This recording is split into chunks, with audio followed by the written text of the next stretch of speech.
Okay, hello and welcome to the Canadian Highlander Tournament Prep Podcast. My name is Cole. You might know me better as Anticipate 27 on the Canadian Highlander Discord or Thunderfarts.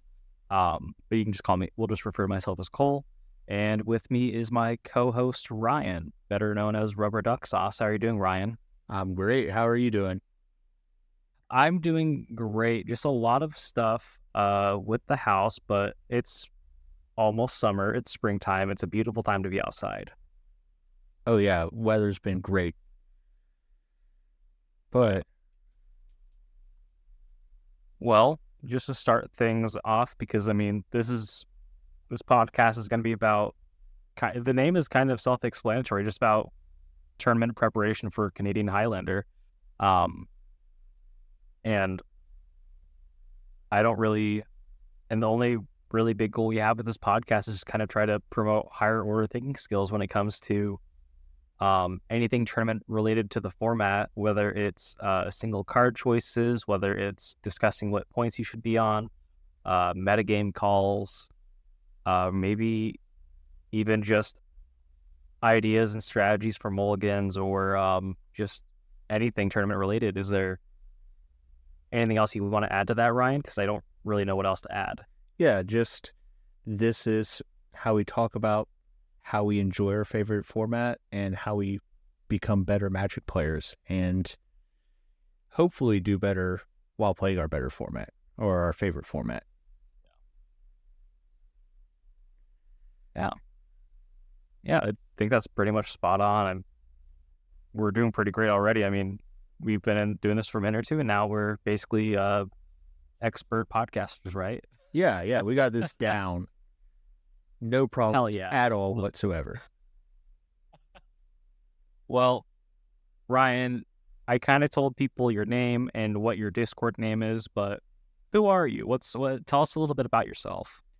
I mean, with both of us, we're Magic players from Iowa in the Midwest. I've been For better or for worse. for better or for worse. We got to drive everywhere we want to play, but Yep. there's places to play Magic, and Yeah. I've been playing Magic for literally forever. I started when I was in second grade, if you call that starting playing Magic. So I've just kind of had it as part of my life for most of my life. And for reference, yes, I'm old. Second grade was around Ice Age, give or take. You can do the math. But I didn't. I'm pretty bad at Oh, okay. That makes me feel better if you don't know exactly how old I am.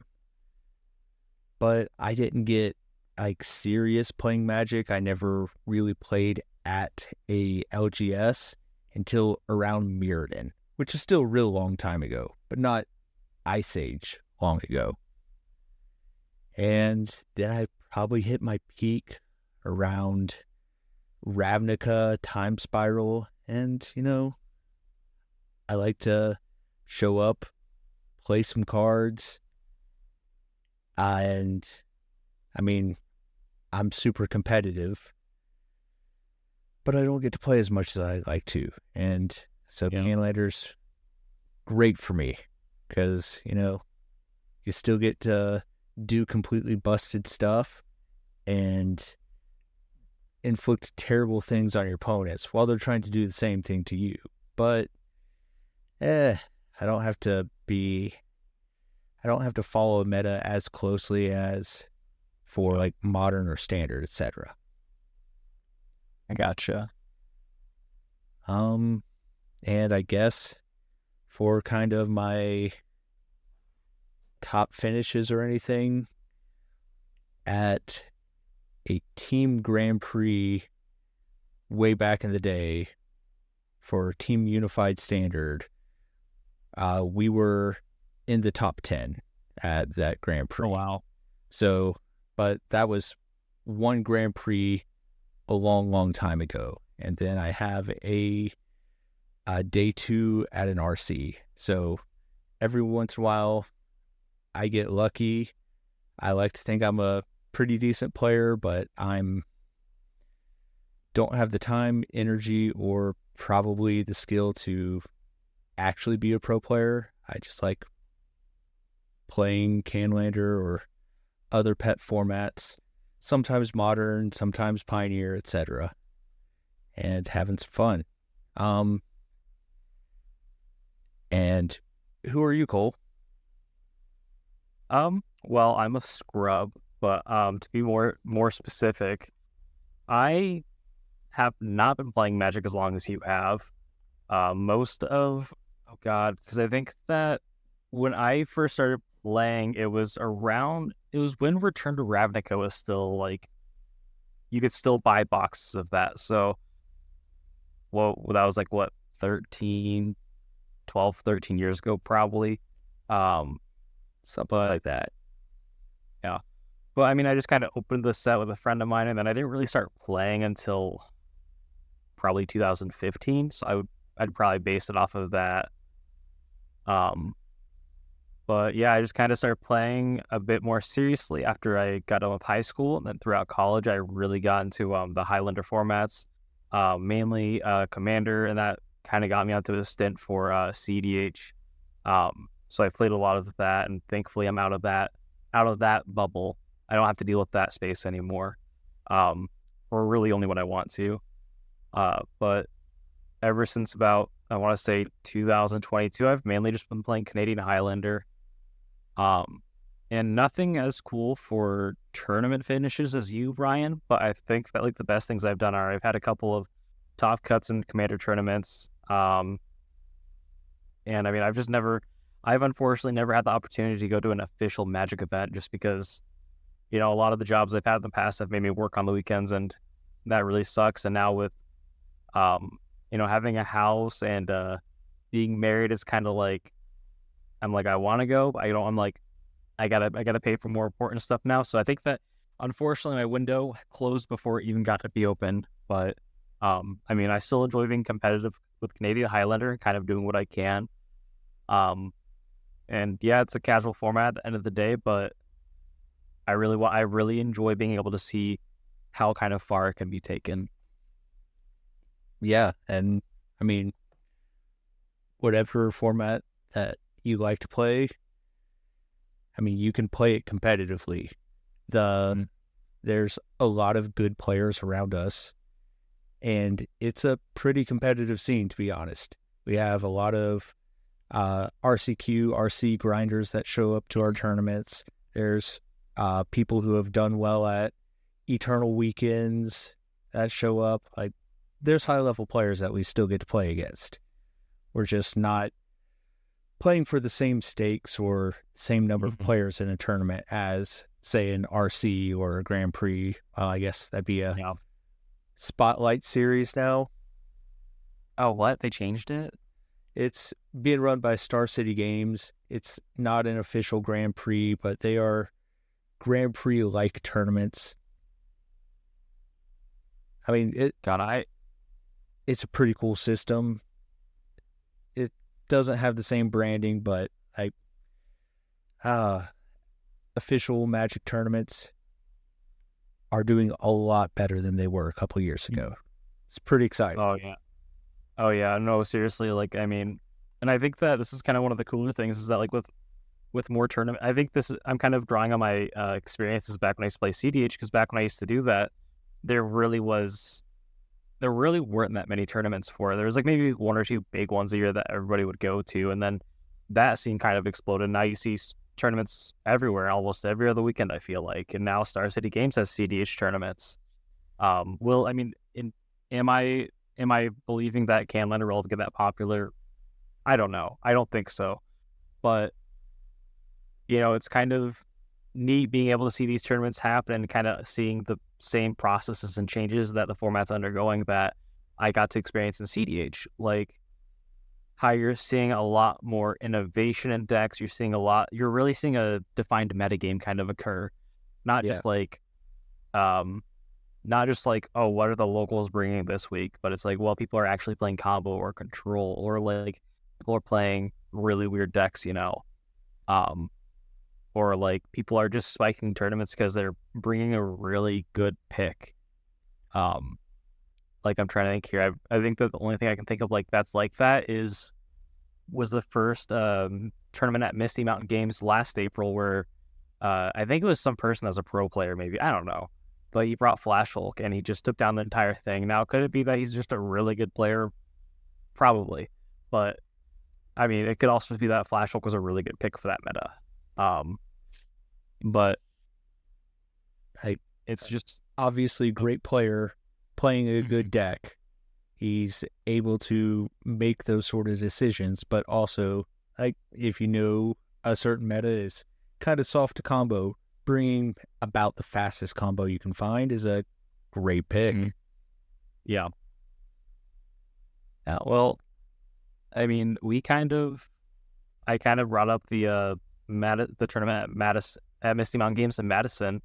Do you kind of want to just start talking about the tournaments that are up and coming? Because we have, I think we have 2 or 3 on the horizon, and I know that there's the potential for at least 3 or 4 more around us. Yeah, let's go for it. So the one coming up the soonest, April 26th, they're hosting a tournament at Misty Mountain Games. And correct me if I'm wrong, is this a dual land tournament where the prize is a revised duel? Yes, it is. And from what I know, the prizing is actually top 2, both get a duel. I think it's that whoever wins gets their choice of it. So yeah, there's it's just like if you hit the finals, you're not going to be upset about losing.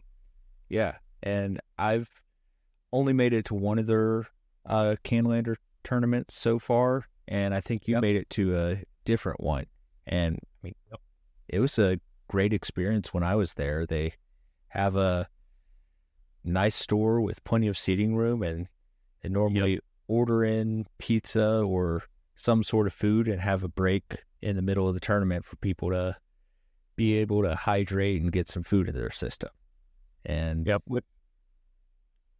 ahead. Yeah, I was just gonna say that was great when they did it. My only thing is that I know that when I ate had the pizza there for lunch the first time, I got a really bad food coma. And I'm gonna lean on that as to why I didn't win the entire thing. But there's some fierce competition. There really is. But yeah, no, it was a great experience. I like the store a lot. It was even like when I had the round 1 buy, which kind of messed things up. I was like, this is just great to walk around and check stuff out. Great tiebreakers. But yeah, also to just hype them up a little bit more, this is the same group of people who put on CubeCon every year. So and they live stream the tournament as it's going on, put it up on Twitch, feature matches. It's great setup all around. If you can make it, highly recommend. Yep, I agree. And I'm not just saying that because it's a Canlander tournament. It's just a great place to go to. Yeah. Okay, well, let's see. I feel like there is another Twin Cities Brew Crew coming up. Yes, that's the one I was going to bring up. Let me see here, because when is the second one happening again? Because the first one happened a few weeks ago. I know that. Yes, the last one happened on March 23rd. And the next one is May 25th. It's going to be happening. I don't think I can make that. That's what sucks. No. But so I did make it to the last one. And how'd that go? I didn't do terribly well. Everybody in the car that I rode with all made top 8, so I kind of had to sit out on the side. No. Every single person I rode with played the top 8. But that sucks. That's awesome for them, but that just sucks. I know that feeling all too well. I'm outing myself as a scrub. But damn, yeah, that always sucks when you gotta like just hang out. You're like, okay, let's like re-download Pokemon Go, and I'll do that for the next few hours. Well, the plus side is uh, the group that puts these tournaments on. It's not an actual LGS. They go around to different uh, pubs, craft breweries, things of that nature. Usually the different locations will reach out to them and see if they want to hold a weekly or monthly tournament there, and they'll host a space to bring in people, bring in customers. And they had an entire party room with plenty of room there, and it was a nice clean area. There wasn't a place to buy extra sleeves, get tokens, anything like that, but it was a nice clean area. And while everybody else was playing top 8, I got to have a nice burger and a beer. So, I mean, Nice. good consolation. But Good. while we're talking about that, do you want to quickly run through the top 8 from that event? Yeah, definitely. Let me get it pulled up. Yep. So the top 8 for that last tournament was, in first place was Jund taking it down, followed by Rakdos. Third is Travis White, which is just, oh gosh. There's a Iowa player who has won so many tournaments in Iowa, won so many duels, playing his own brand of, it might be Death and Taxes, it might be Medium or Big White, but I kind of just like to call it Travis White. Yeah, I was gonna say Travis White, or maybe even like Mono White Stompy. That'd be a good way to call it. But yeah, no, Travis also gem of a human being. Makes great tostadas. But yeah, so Travis got third, Nadu Breakfast in fourth, Turbo Citadel in fifth, Boros in sixth, Vault Depths in seventh, and Mono Black in eighth. So this is a pretty black heavy meta. That's 1, 2, 3, 4, 5, 6 of the top 8 was on black. Yeah, and not really a control deck or a blue real soup style deck in the top 8 either. Like, there's blue in the artifact decks, but I wouldn't really call either one a true blue deck. Mm-hmm. And I mean, I did face Jeskai in the tournament, and blue was there, but it didn't dominate the tournament. And yeah, Jund, Rakdos, Nadu Breakfast. He has some permission in there. He's more of a Thoracle build that has the Nadu combo. Okay. And he also runs Hermit Druid for just the all-in combo off. Kind of maximize the chances of getting that turn 3, turn 4 win. That Turbo Citadel, Boros there, that was a cool list as well. I didn't get to play against the Vault Depths. And the Mono Black, it's kind of like a medium black style deck with Chthonian Nightmare, has your Sinkhole, your Hymn to Torak, all the just classic Mono Black powerful cards, Mind Twist, etc. And Gotcha. Final count for that tournament, I mean, there were quite a few players there. I believe it was in the 30s. There was a good turnout for it, and there was a good enough turnout that they decided to try and put another one on, I mean, just a couple months later. So that's great to see. Yeah, that's great. I mean, the only gripe I have about it, and it's a personal thing. I really wish it wasn't on a Sunday. I love that these tournaments are happening so often. But I'm like, I I can't swing the Sunday. That's just me. I really wish it was on a Saturday, but I also understand it, like for scheduling and stuff like that. Yeah, and one other thing, since it wasn't their space, they had a time restraint. So even though there were quite a few people there, they held 4 rounds of Swiss and then cut the top 8. So there were quite a few people who went 3-1 who still did not make top 8. Oh, that sucks. It's a kind of the nature of how they held the tournament. They were at a business on a Sunday. They have to follow the hours of that business. Yep. No, that makes sense. And I mean, hopefully things work out where they can start, maybe they can be like, hey, can we ask for a little more time with the business, see how that goes? That'd be awesome. Yeah, that'd be great. I also understand it with it being the nature of things. Yeah. And just with them not having a venue, really paying employees, they're set up as a nonprofit. Almost everything that went into the tournament came out as prizes. They had very good prize support for the top 8. Okay, I gotcha.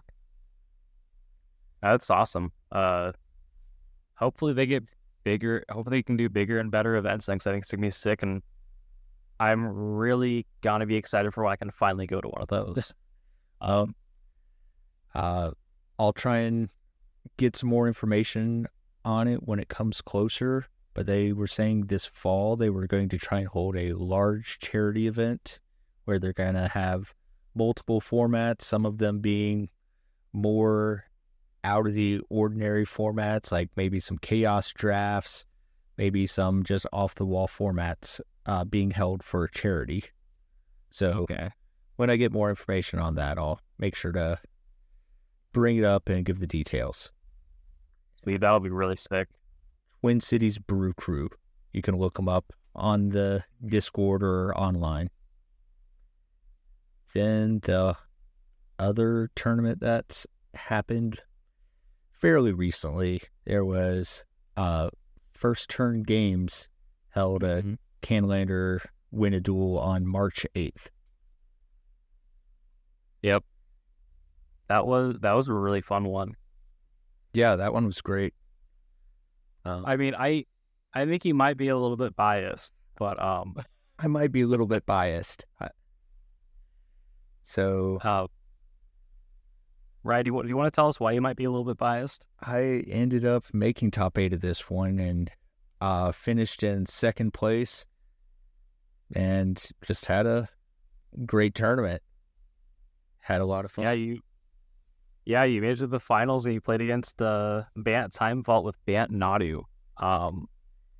And I was gonna say that before we get, I'm gonna let you toot your own horn for a little bit, but I want to talk about what top 8 was first. Okay, yeah, go for it. So, obviously, first taking it all down was Bant Time Vault with by our good friend Ryan, not the Ryan that that's talking right now, but another Ryan that we know. Second is Bant Nadu with the Ryan that's talking with us now. Third was Esper Stonewalk. Fourth was Jeskai Control. Fifth was just Jeskai. Sixth was Travis White again. This is kind of Travis's stomping grounds. Seventh was Green Stompy, and eighth was Nadu.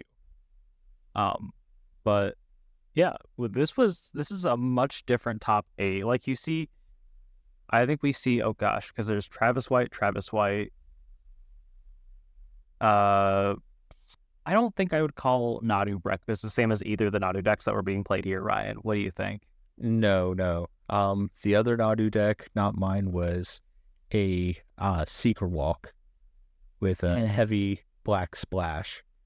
It wasn't quite Sasha's list, but it's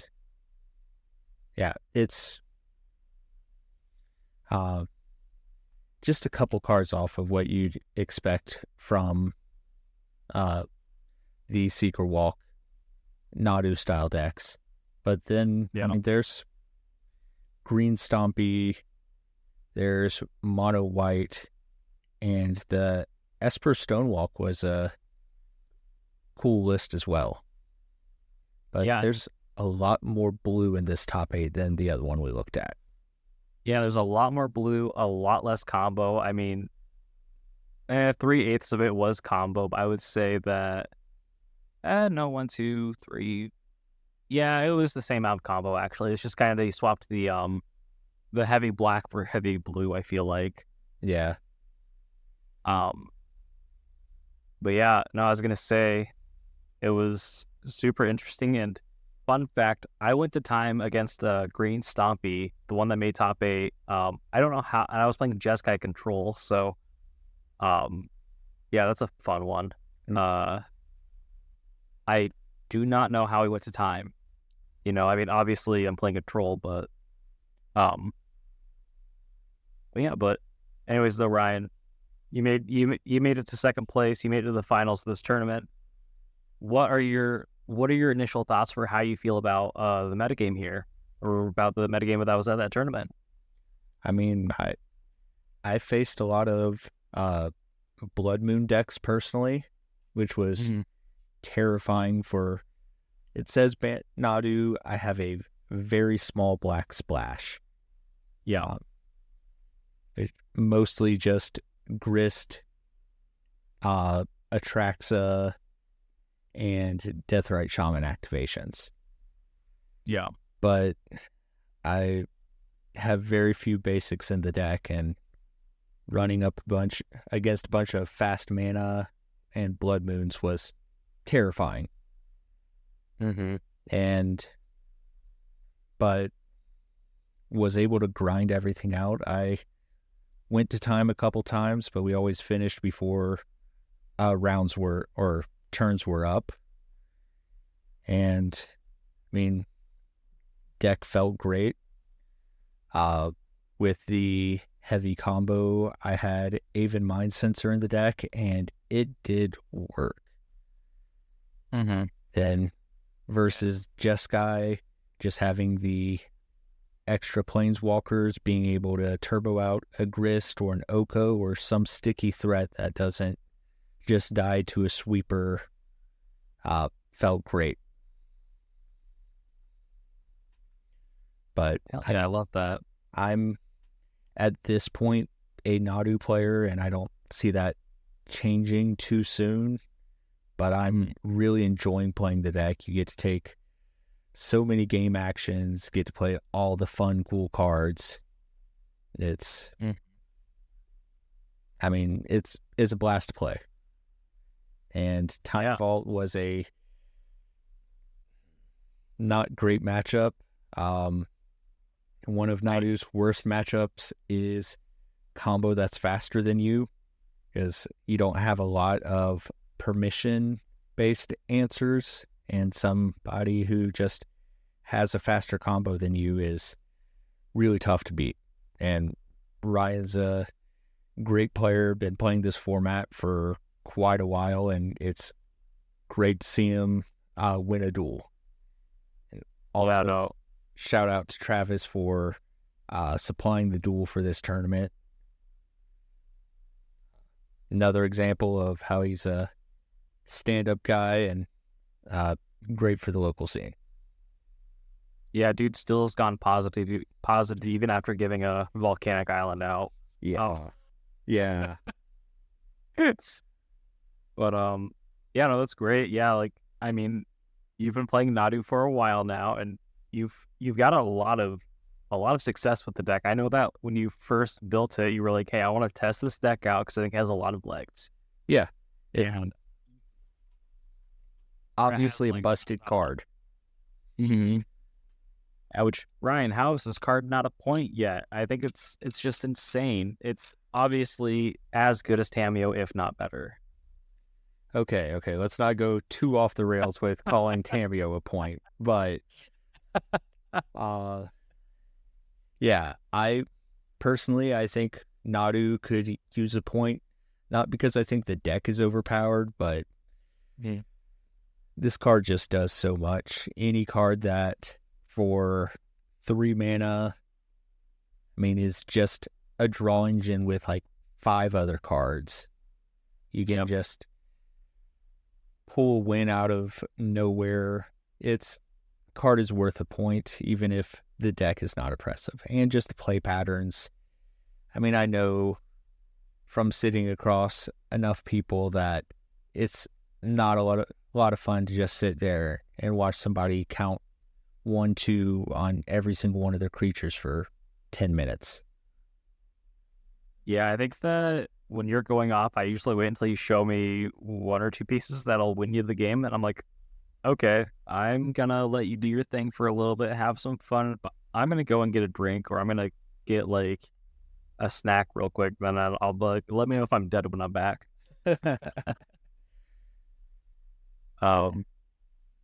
In a tournament setting, that can be a little awkward if you don't know if you're dead or not, and only having 50-minute rounds in a format where shuffling takes a long time, fetching takes a long time, and executing the combo, only having one of each card is far from deterministic. But if your opponent can't just win the game the next turn, usually drawing 8 to 10 cards is enough to win.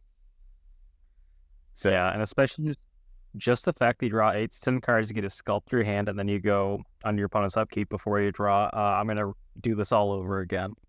Yeah, if you have like Nomads Encore or whatever. Right. Yeah. Okay. Let's see. So Ryan, because you're the one talking, you're the one that did the best at a tournament recently. What were when you were playing against the troublesome matchups? Let's talk about the finals. Okay. What were your mulligans like? And once you figured out you're going to the finals, just kind of deck choice for the day. How satisfied were you? And was there anything about the format that disgruntled you? Anything you felt like was a major, what's the term? Really just kind of soured you to the format during that day, or anything that you feel like it has been lately? Kind of a 3-part question, but just general tournament thoughts. Yeah, general tournament thoughts. So I think, going down the list, mulligans are kind of one of the most important things you can do in a game of Magic, especially when you know the matchup and you know like what type of hands will win you the game. Not if it's just a keepable hand or not in general, but like I said, if I'm facing off against a faster combo deck, that really limits the hands that I can keep. Because, if I keep 2 lands, a 2-drop, a cantrip, and like some 3 or 4-drop creatures, yeah, that'll play a game of Magic, but it doesn't matter. It doesn't operate on the same axis as something like Time Vault. If I'm just playing like a Bristly Bill on turn 2 into like a White Plume on turn 3 or something, that's not going to race their combo. So I have to keep fast hands that threaten a turn 3 or turn 4 kill, or have some fast disruption. So I have to have something that can win that game, not just play a game of Magic. Where if I'm facing something like Jeskai, I want to keep a redundant hand that can play a long game and doesn't get shut down by 1 piece of counter magic, or 1 piece of removal, or even 2 pieces of removal.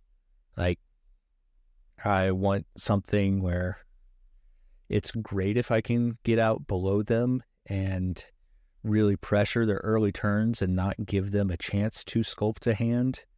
But sometimes if you keep a hand that does something on turn 1, you expect it to get answered. Then turn 3, 4, 5, and 6, you have a must answer threat.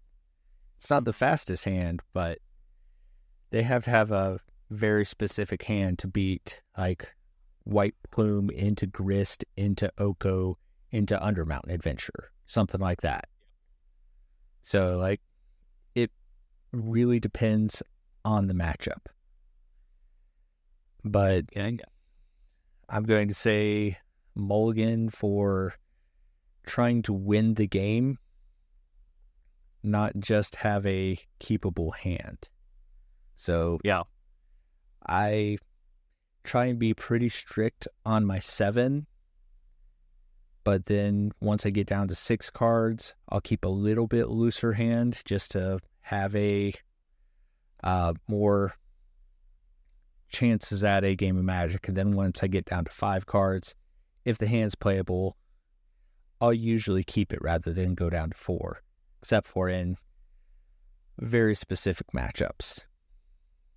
But the mulligan that we have right now is very powerful. Take advantage of it. Yep.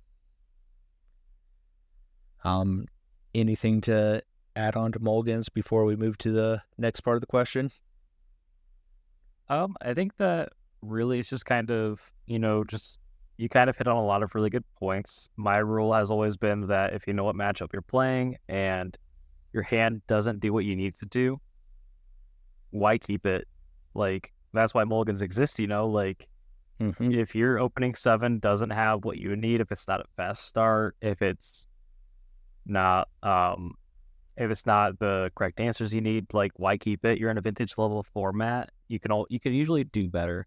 I feel like if I were to look at my notes for every single game I've played, because I do keep track of my mulligans, I feel like I go down to like 5 or 6 way too much.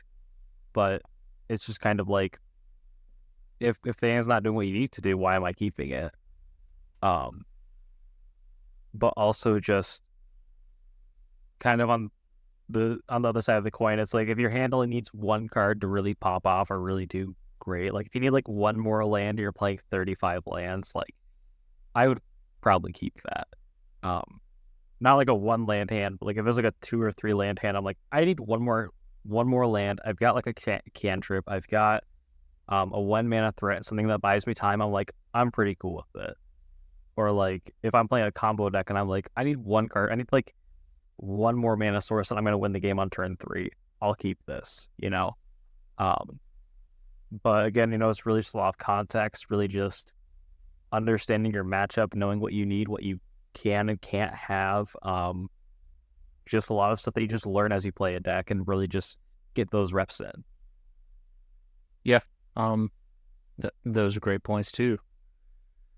So on to the next part of that, deck choice. I mean, we're a little bit on the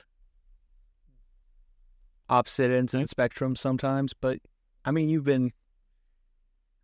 kind of play both ends of the spectrum. You play a lot of Jeskai and Control, and then you play like straight up degenerate combo. Citadel Storm, actual Storm. Yeah, you are either degenerate combo or just very consistent control decks. Yeah, and I mean you kind of lean more towards like creature beatdown or creature combo. Like I mean obviously like Nadu, or you used to play, I should say, I'm sorry, I'm gonna hurt you a little bit, Ryan. You used to play a lot of Naya mid range. Yeah. But like, yeah, I mean, at least for me, when I think about deck choice, I'm just like, I know what the metagame is going to be like, and I'm just going to play whatever I think attacks it the best, because I think that, Jeskai is just, the number of games I'm going to lose on Jeskai are probably going to be me making really bad plays, or just not mulliganing correctly, rather than me getting like high rolled, which, I mean, I do get high rolled playing Jeskai, but the games I lose are going to be to pilot error more than anything else. Well, it has agency. I'm not sure it's always error, because sometimes like you have a choice on either A or B happening, and you have to pick which is more likely. And even if you make the right choice of which is more likely, that doesn't mean that's how the game is going to play out. If you see a counter spell or a removal spell or whatnot, like you have to kind of have the right answer to the right threat your opponent's playing. And yeah, but I mean, sometimes it just doesn't line up. And sometimes you make the right call, but it still doesn't work out. yeah, but I mean, like, a lot of that usually you can kind of fish out with gut feelings. Like, I mean, I've had some games where I just kind of, I was feeling kind of like a jerk, but I was like, okay, well, now it's turn 2, play your hand to Turok. There's no other reason you keep this hand if you have no turn 1 play, um, or I'm like, okay, well, play your turn 1 Haymaker, because I know you're mulliganing super, super hard for that. But I mean, with stuff like Jeskai specifically, it's really just kind of like learning how to read your opponent across the table with the limited information you get each round. Okay. Because it's like, I'm trying to think here. I know that when I'm playing against you, when you're playing Nadu, I'm like, okay, Ryan's probably going to be mulliganing for a hand that's either fast or has some kind of really difficult to interact card for me, like whether it's Sylvan Safekeeper or Urza's Saga, or I don't even remember. I can't even think of what else you play right now. I mean, or like, yeah, like a lot of times when I'm facing you on Jeskai, I don't tunnel vision towards the combo. I will a lot of times still win with the combo, but if I go too hard on the combo and you answer it, and I'm left with like a Sylvan Safekeeper and a Nomads or something, those are really easy cards to beat. So a lot of times I'll fish for things like a Johnny, initiative creatures, even like endurance, things that have an effect. Even if they're answered, they leave something behind. A lot of cards that are either 2-for-1s or 1.5-for-1s, and just try and get advantage over time against you while still making you play on the back foot, because at any time, if you tap out and I have the right creature tutor, I can still just combo off. Yeah, I get that. Or I talked enough about about kind of the decks I play. You know, I mainly talk about Jeskai, not Lotus Breach, but I feel like I play more Jeskai than I do Lotus Breach. But how do you feel about when you play your decks? What about Nadu? What about what else do you play? Right now, it's kind of just Nadu. I've been trying a couple different things. I've been trying some lands combo, which I'm hitting a bit of a dead end with, but I think there's potential there. My big thing, I mean, over the couple years I've been playing, I've done like Teamer mid-range. I've done 4-color kind of Omnath mid-range. I've kind of just play decks that do something explosive and make your opponents answer it, especially in a wide metagame. I don't really want to try to have the answer for everything in the format. Like, having answers for whatever's there, you want to have in your deck, but I don't want to have to rely on drawing the right answer at the right time. More of, there's no wrong threat.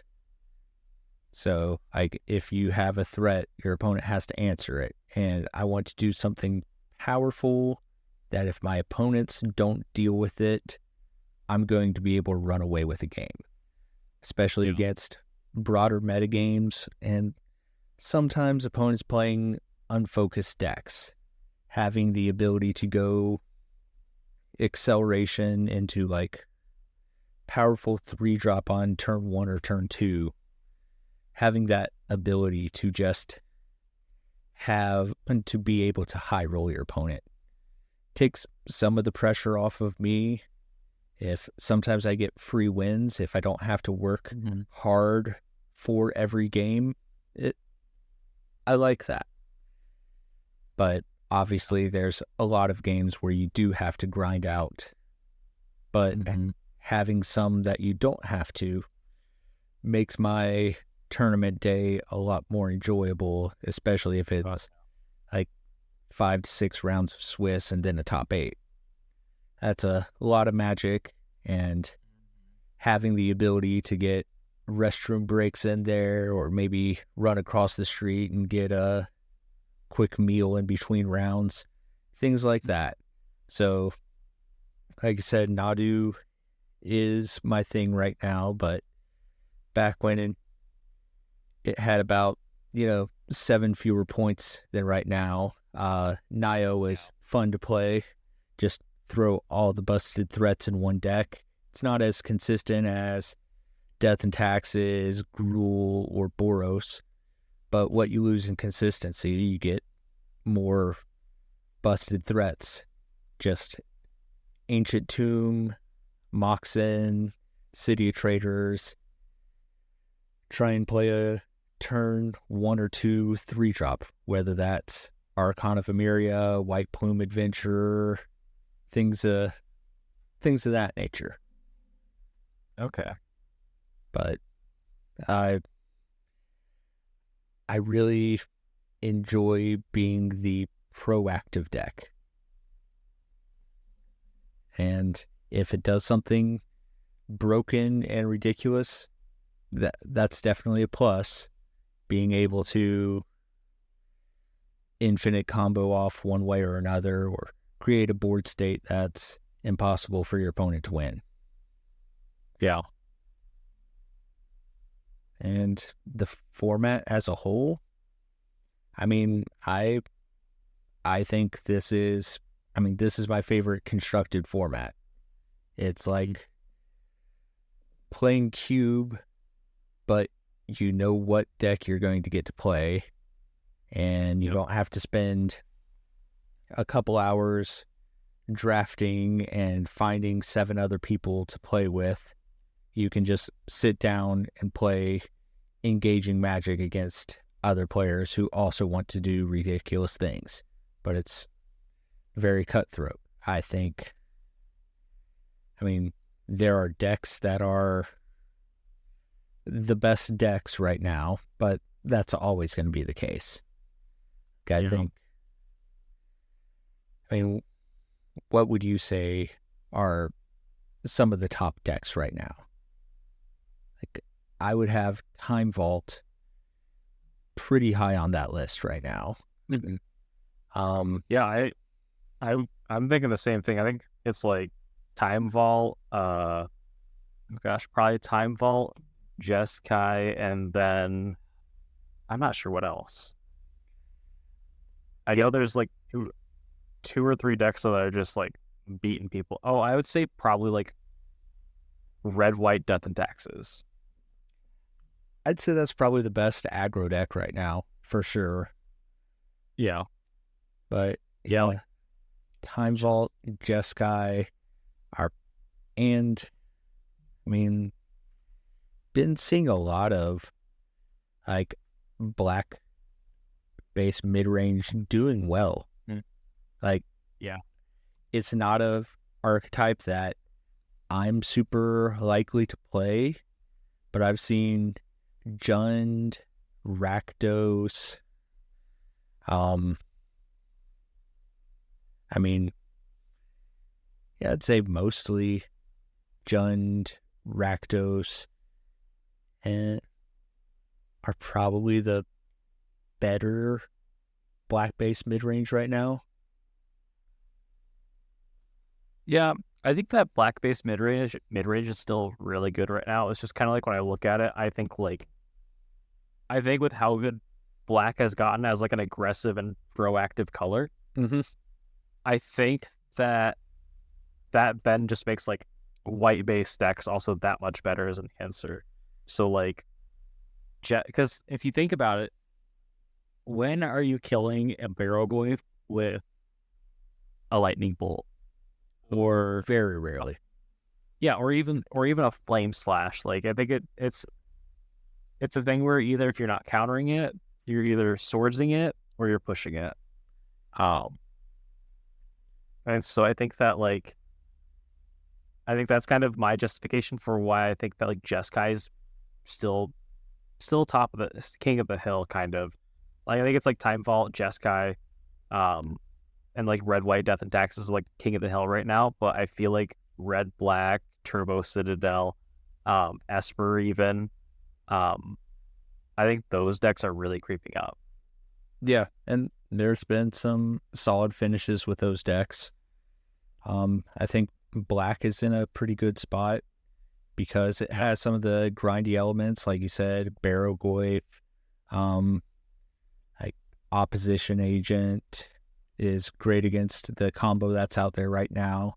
And you have the hand discard. So you are a kind of aggressive deck that has answers to combo right now, but you can still play the long, grindy game if need be.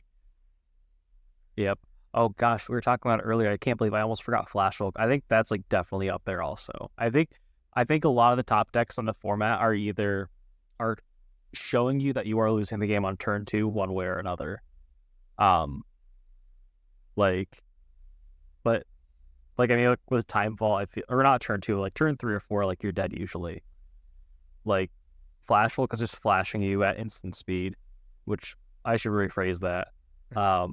Flash Hulk is casting Flash on your upkeep before you can respond. So your Force of Negation is off. You don't have your mana up. Yep. They can use Force of Negation against you, etc. Yep. Or like Jeskai is doing Jeskai things. They've maybe had a couple Ragavan hits, or they've had a Dread Hoarder. Maybe they're just holding up a Gripful of Interaction, or they're gonna flash in a a Snapcaster and Recall or whatever. But and then I think that Time Vault's just kind of like getting to this point, like where Regorn has worked on it so much, where it's just like layered really nicely with the Bright Glass Gearhulk lands combo with the deck itself. Oh yeah, that's been a huge improvement for the deck, I think. Oh my god, on the one hand, I fucking hate it. Excuse my language. I really fucking hate seeing them go, I'm going to tune it for Bright Glass because I'm like, I'm going to fucking die. I'm going to fucking die. And if I am tapped out, I cannot do anything about this. Yeah, they don't need a lot to combo off. And it's not just you get rid of their Time Vault and their deck doesn't function anymore. Because they can just fast bond Zern Orb combo now. And yeah, because like, I mean, that's actually how the last game of ended against Ryan. Is he got a Life from the Loam with a fast bond and was able to just do multiple like end of turn, activate Inventor's Fair, untap, get Inventor's Fair back, cast, activate it to get the other piece. Yep. And he had, I think he double mulliganed to that game, but just so much value off of Fast Bond and Life from the Loam, just was able to grind out that game and combo off still faster than I was. Yeah, like that just all makes me want to vomit. Like just I just want to throw up so fucking bad. And like, like with the other decks, like Red Black combo, I mean, not Red Black combo, Red Black aggro mid range. That deck's just coming up. Like, I think that, who won the year end with it? Noel. Whoever won the yellow jacket year end with it. I can't talk. That really put a spotlight on the deck, and people have just kind of been iterating on it and finding out that, hey, this is not just like balls to the wall aggro like it's been built in the past. This is like, this deck actually has some like grind game now. Yeah. You have good hate pieces in Blood Moons and Price of Progress, discard spells, Opposition Agent, but then like Red has some of the better mid-range threats, like being able to play Broadside Bombardiers is just a messed up card, having Ragavan and Fury, etc. Like Fable of the Mirror Breaker. There's just so many good grindy cards that can like take down a game by itself if not answered, but then having the acceleration to just have some cards that can win the game on their own in certain matchups. Not every matchup, but so many greedy mana bases right now just fold to Blood Moon, and I'm one of them. Oh, yeah. Oh, yeah. No, like, and I mean, kind of talking about Blood Moon, I think they're the best Blood Moon deck right now because Blood Moon is a great card right now. Like, I think that, the more I look at it, I'm like, wow, maybe Ren and 6 did deserve the point. Just because it's like red-green decks were high rolling it. Those decks don't just have perfect mana anymore. Strip Mine going down a point hurts 4-color soup decks. It really just hurts greedy mana bases. Yeah. And I was initially against that down pointing, so I was like, this seems like a miserable down point. But sorry, you were saying though. Oh, yeah, in a vacuum, it seems like a strange point, but it was one of the linchpins that just made the 4-color, no white decks, the check piles, function. Yes. Being able to Ren and 6, get a fetch land, and just have perfect mana for the rest of the game. Mm-hmm. Oh, yeah. But I just feel like red, white, death, and taxes is just the most consistent Blood Moon deck. And if they're not Blood Mooning you, they're going, okay, turn 1, I'm going to play my plains, Enlightened Tutor for Mana Crypt, turn 2, Big Thalia, or turn 1, Little Thalia, or, anything like that. Like, it just feels like that deck has a lot of overlapping hate pieces that just mess up a lot of combos. Okay. I mean, can we compromise and say red X aggro? I'd be down for that. I think that, actually, I disagree because I think that red-white has a better combo matchup than red-black. Okay. And I think that with how prevalent combo is becoming nowadays, because if you think about it, like, some of the most popular combo decks, I'm just going to name off the top of my head. You have Nadu, you have Time Vault, you have Lotus Breach, you have, did I say Turbo Citadel? You haven't yet. Turbo Citadel. You have Flash Hulk. You have a ton of these decks now that are just such fast combo decks that you need to be able to, 1, you need to have exile removal. 2, you need to have something that disrupts their mana base if you can do it fast enough. And I'm not talking about like a single wasteland and hoping it's enough. I mean like the Blood Moon kind of stuff. Yeah. But then you need to have the threats that, like, Black has like Dalby Voidwalker and they've got the discard, but I feel like the Thalia and the Aven Mind Sensor or like the Boromir, because a lot of decks just hinge off of the free spells, or like, like those kinds of threats are really important right now, and I think that that at least to me gives precedence for over the black splash, or the black, adding black rather than the white. Yeah, but I mean, you have more of the permanent style ones in the Boromir, Thalia, but there's still Opposition Agent, there's still Thoughtseize, Orcish Bowmasters, and Duress, etc. in black. But yeah, I could see white having a better combo matchup, but black also fits kind of into that role too. Mm-hmm. Yeah, and it does still. I just feel like Boros does it a little bit better right now with the way that like Yeti's been building it. Yeah, and Boros has a better clock. Yeah, and I really think those are kind of like the important qualities you need for a deck right now. And I'm not saying Rakdos isn't good or that's like fully worse. I just think that red-white's probably a little bit better because of that, and it's just been kind of like just white-red has really been just Death and Taxes in general has just been a staple of an archetype for God knows how long now. Okay, yeah. Good points. Is there anything in the format that you think is miserable right now that you think could need an adjustment or a tune-up? Shuffling. Yeah. If there were a way to play this format without fetch lands, it'd be a lot better. I just have small hands, and 100 card decks are really big. Okay. I'll just stop playing expensive cards and stop double sleeving your deck, and problem solved. That's a lot to ask. Yeah. Okay, well, I was gonna say, Ryan, I mean, we kind of discussed a lot of stuff, but I mean, I think that just because we've been talking for almost 2 hours now, what tournament knowledge do you wish you had when you started? I mean, mulligan more than you think you should. Mm-hmm.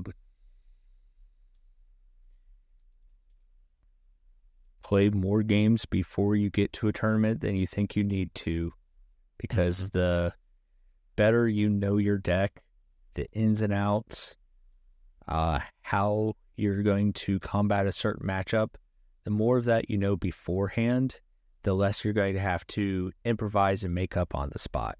And that's going to require less brain power, going to require just less concentration. You're going to feel better later in the day, the more experience you have before you come into the tournament. And it's cliche, but take care of yourself during a tournament. Oh yeah, no, it's just, I feel like that's the one thing I always messed up on when I first started doing tournaments for Canlander. I was like, I'm just gonna go into this day raw. I'm going to not sleep well. I'm not going to be hydrated. And you know what? Who the fuck needs to eat? And that really reflected. And I think that, that is cliche, but just make sure you've got your water on you. Like, if you don't, a lot of game stores don't really sell actual food. Yeah. But what I've always done, I just get a Snickers. They're high in calories. They keep you full for a while. And I mean, it's what people eat when they're running marathons, from what I was told. And it always helps me personally, but it's whatever, people have their own rituals. Yeah. And I think that playing your deck until you get bored of playing it, like goldfishing, like for me, when I was learning Lotus Breach, I think I goldfished that deck like 200 times before I played it in an actual game. Oh, wow. I was just like, I need to make sure I understand this deck because I suck at 5-color decks. I've always fucking hated them, even when I played Commander, where the mana bases were a million times easier. I was like, I need to understand what I need to fetch for and all the heuristics and stuff like that. And and just like you were saying, like if you know your deck inside and out, when you're playing throughout the day, that's gonna be such a huge edge, because your opponents might not, and they're gonna be dead tired at the end of the day, because it's like trying to do math all day, or actually no, because some people actually like math, the sickos.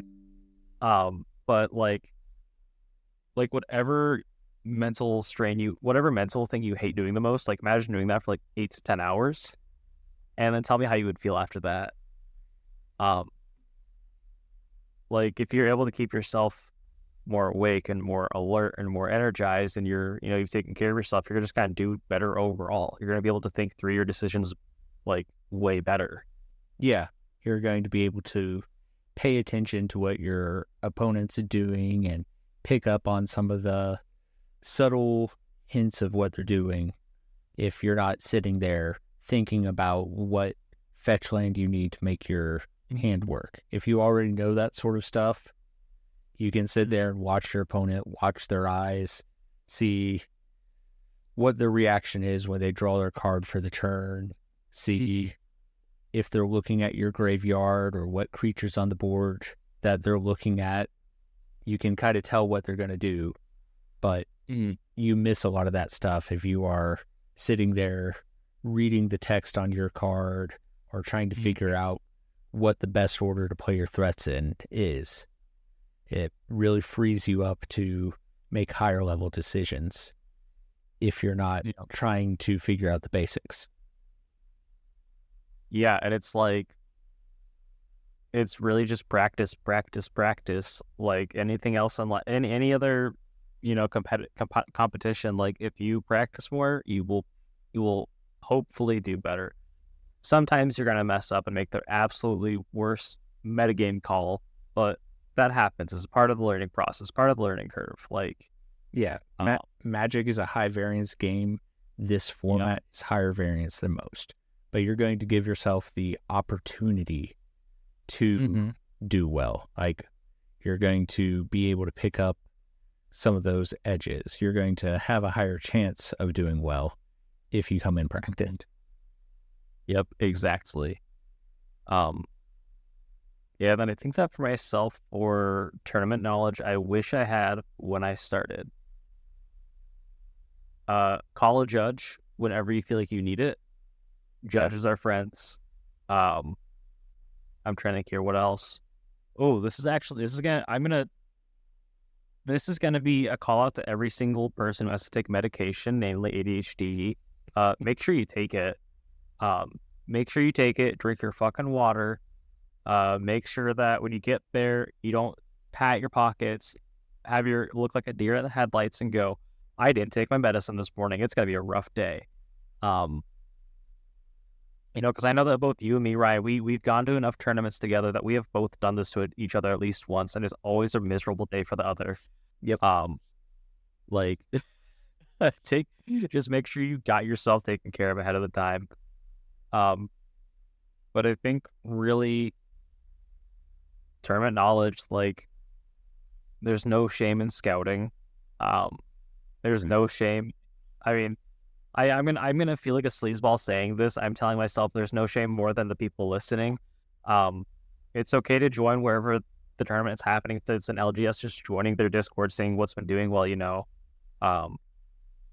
like just kind of basing decisions off that. Like, I mean, I know that when the first Misty Mountain Games happened, I was struggling so bad because there was no information anywhere.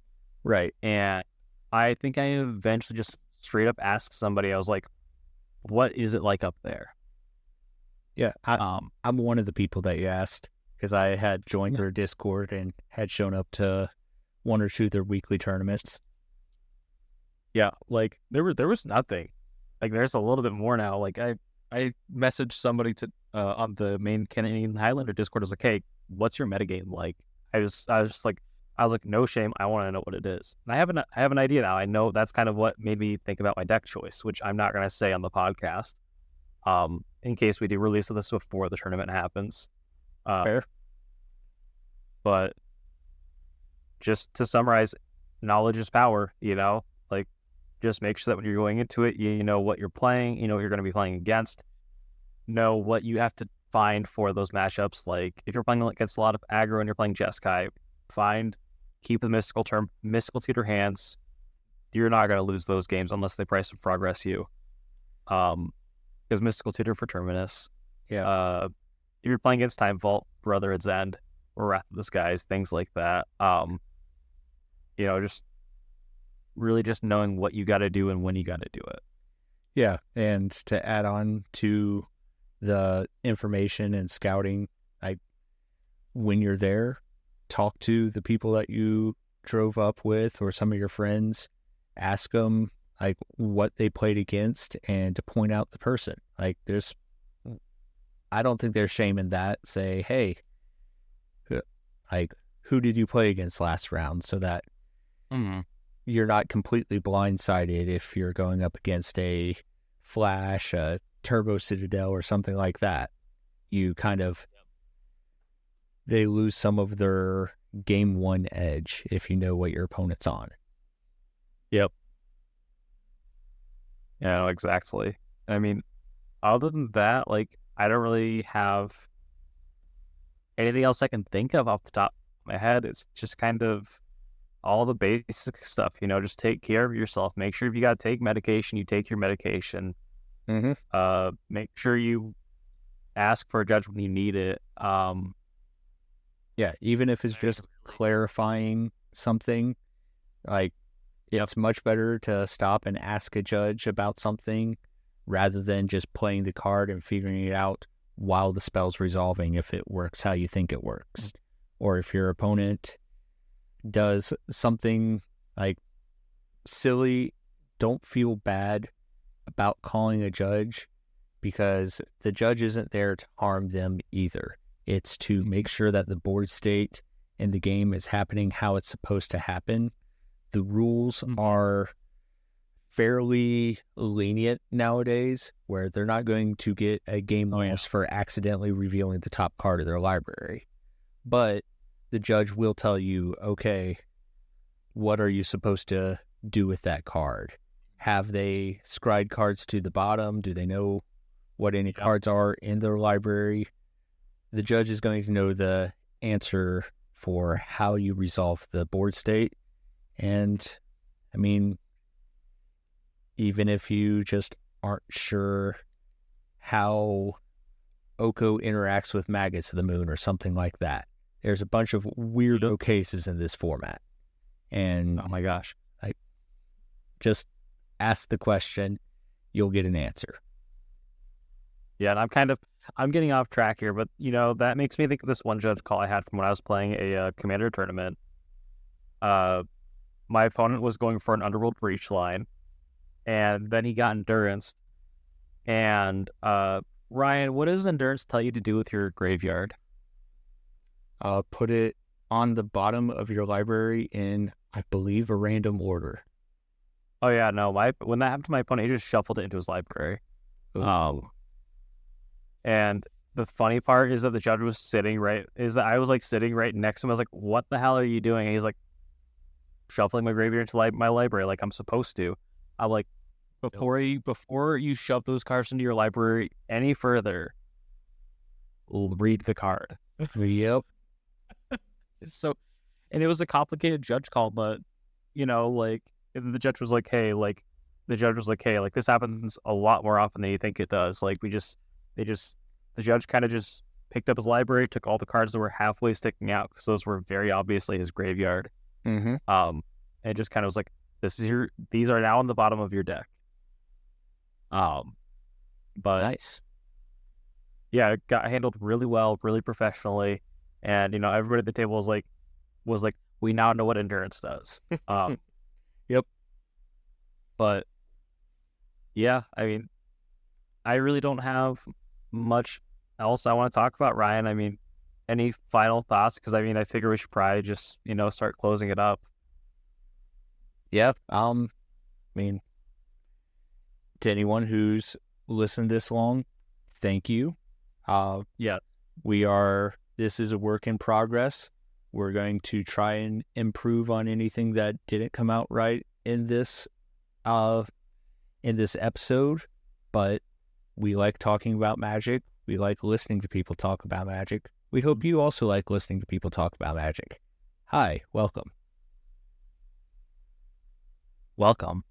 And if you guys have any cool tournaments coming up, any cool tournament stories or decks you think we should take a look at, reach out to us.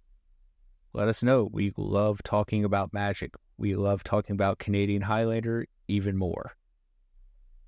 Yeah, and it's lovely that you mention that, Ryan, because we actually have a social media presence. We do. We do. Surprise. You can follow us on Twitter, or you can contact us there at CHL Tourney Prep. And then we are also on Blue Sky. Let me pull that up. And oh gosh, it's gonna make me. I'm not used to Blue Sky. Oh, come on.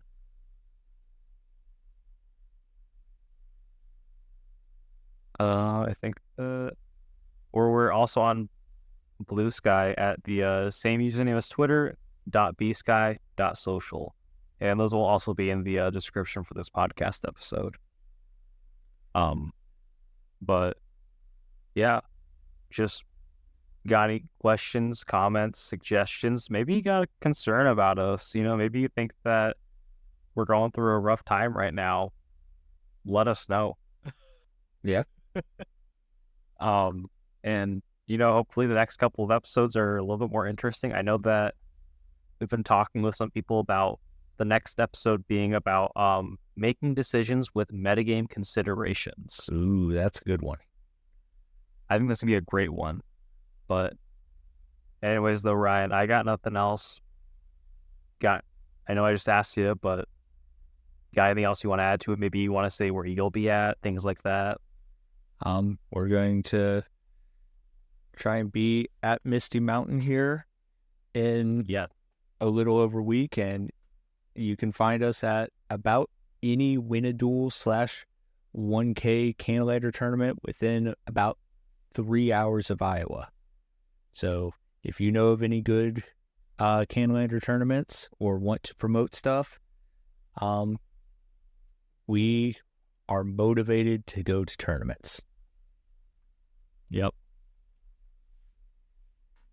Okay, well, thanks for listening, everybody. All right. Bye. Bye.